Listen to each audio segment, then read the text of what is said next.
creator economy? The creator economy. What's that? So the creator economy is basically the influencers, the podcasters, the digital content creators, Right. wale ambao kama tuseme wakina Idris Sultan and Right. Mwijaku, the comedians, Yes. the comedians who are kind of using social media to spread their content. Then you have the digital product makers and producers who kind of do the online trainings. As everyone, many of them is a financial literacy, retire by 40, all those like really, really cool stuff. So that economy is growing extremely quickly. And you'd find, and especially now with this notion, well, not notion, but the reality of the world that we have so many young people coming out of school, not enough jobs. Yeah. Those jobs need to be created. The creator economy, for instance, shooting this podcast right here, right? You would have to hire a sound producer, a videographer, and an editor. Right? That's job creation right there. Imagine one podcaster is employing 3 young people. And you don't really need to go to school to learn videography. You can learn that as an apprenticeship. Yeah. And it's also, but you get the gist. Yeah. So like working in that sector and really bringing it to life and disrupting the media. So kind of continuing within Ruge's footsteps, but in my own way, in a different journey. That must be very interesting because there's so many things you could potentially do. How do you decide what to do and what not to? There's so many opportunities. There's so many gaps to fill. Yeah. Is there like a particular framework that you follow or? Yeah. So one, I have a board. Okay. So you don't just do what you feel like. Okay. Yes, I can strong arm them. No, I can't. So I have a board and I'm very lucky. I think half the time I say things they don't understand and they're just like, does it make sense to you though? And I'm like, yes. Like, okay. So there's an element of trust there. Yeah. Yeah. But I have a board. They advise me. They spend a lot of time with me. I think I talk to my chairperson more than I talked to him as an employee when I was an employee many years ago. Yeah. And that's because like I also felt very overwhelmed by the responsibility I was given, and I needed somebody who would just be like be my sounding board. Yeah. So yeah, the board really helps me with that. Okay. But also because I told you my superpower is clarity. Right. Right. Yeah. So I spent a lot of time speaking with people who had worked with Ruge. Okay. I needed to understand his thinking. Right. Because if I understood his thinking and his framework, then I'm able to maybe not necessarily do everything he was doing, but understand how to bring him to life within the foundation. Okay. But I also spent, and this I'm very grateful that Ruge had very good friends. Yeah. I spent some time with a research company, and we were researching about the gaps, for instance, of where to find that good spot that we would say this is our thing that we're starting out with. Yeah. So we spent about 3 months researching about the digital economy. Really? Yes. Is that this year? Yes. This year? Yeah, this year. Because I felt, okay, where am I most comfortable? It's something in media, something in digital. But everybody's doing digital right now. Everybody's trying to find a way to get into digital.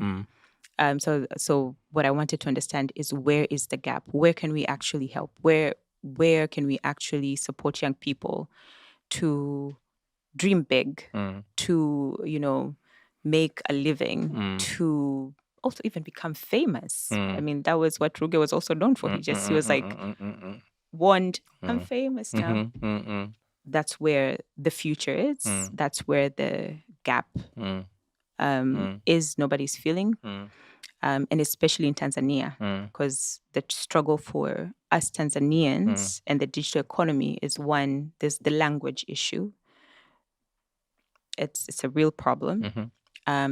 There's also, we don't necessarily have, maybe we have a challenge with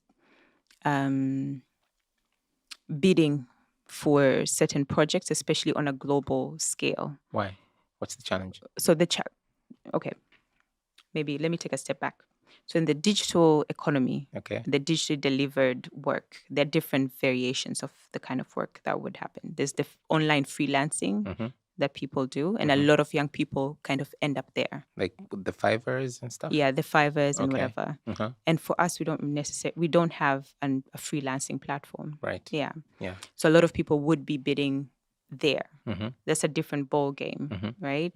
They're looking for perhaps a bit more advanced skill set, whether it's coding or graphic design.